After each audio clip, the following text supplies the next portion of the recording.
coach, Cam, today? Throwing a little bit more, just in terms of your evaluation of him right now. Well, not bad. You could tell he was rusty, a couple late on his decisions that he made, but you know, when he was throwing the ball, he was throwing the ball well, so we're not concerned about that. Now it's just a matter of him working himself back into shape where he can go out there and take normal reps instead of, you know, us having to make sure we're monitoring him. You guys are having those limits. Is the plan still right now to just go day by day? Yes. For Saturday, will he play? Well, we'll see. We're going to evaluate tomorrow. You know, we'll see how he is later this evening when he sees the trainers and gets his treatment. Then we'll talk about it in the morning. Ron, Christian mentioned a couple of times about self-inflicted wounds on the offensive side of the ball today. It looked like there was a little bit of struggle to get a rhythm going. Yep, that's exactly what happened out there, Jordan. We didn't have a rhythm, you know, and part of it too is we didn't do any of our no-huddle offense like we did yesterday. That is, you know, part of what we are. We get a little rhythm going, and then we can do things. So I think that's a big part of it. Is that again, football is about rhythm, and you get things going, and you get into a good rhythm, calling plays and executing. We weren't as good today. We dropped the ball too many times. So there were some self-inflicted mistakes that we can't have if we expect to win football games. And when you guys drop back and try to run the ball a little bit, and then, you know, maybe a little bit of struggle there as well, what were you hoping to see instead of what you saw out there today? Well, what I'd like to see is a little more consistency. You know, and again, you know, when you run the ball, you want to be effective. You want to gain at least 4 yards a carry. You know, when you throw them, you know, if you throw 10, you want to catch 8, stuff like that. And we didn't do that today, so that was disappointing. You know, I'll have to look at the tape before I can evaluate what we did on the defensive side, though. I saw you talking to the official after they threw the flag on Kalen Clay. Was it a deserved penalty because he spiked the ball? Yeah, that was a deserved penalty, and I'll have a conversation with him about that too. Just, you know, it makes no sense because now you're in a situation where you need to move the ball forward, and you just went backwards 15 yards.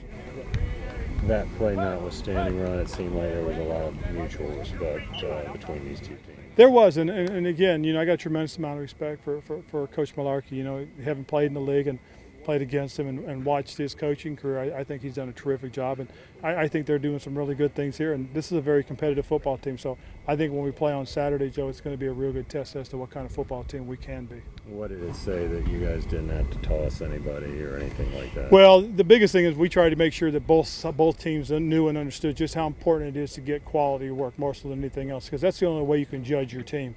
And, you know, yesterday there were some really good things, and today there were some things that were terrible that we looked at, and we're going to most certainly work on and get corrected because we can't have that. If we expect to win football games, we can't do the things that we did today.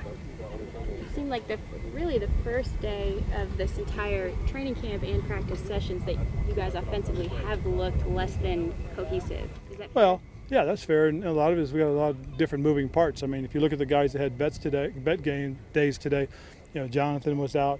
Greg Olson was out. Ryan Khalil's still not out there yet either. So, you know, those are guys that you count on to come out on the football field and help create that cohesiveness. And not having them out on the football field is huge. And, you know, the big one, obviously, is the quarterback's not there yet either.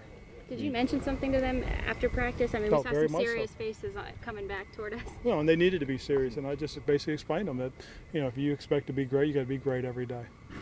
How do you balance that, though, Ron? The whole, like, you had a lot of your most important players having vet days, but then expecting. But it doesn't matter because the guys that dropped the balls were guys that got opportunities, and they were good balls that got dropped. And when the ball hits you in the hand, you got to catch it, and that's just the way I look at it. The guys in front of you, got to block him. You know, those are things that we didn't do well today, and because of it, you know, we didn't look very good.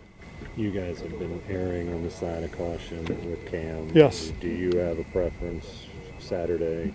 Well, we'll see. I mean, again, you know, I'm listening to exactly what the doctors and trainers are going to tell me. He's going to come in when we get back. He'll have lunch, and then he'll go and he'll see the trainers. He'll do his rehab, his workout with them, and then I'll talk to RV later on in the evening, and then we'll assess him on Friday and go from there, and we'll see what happens.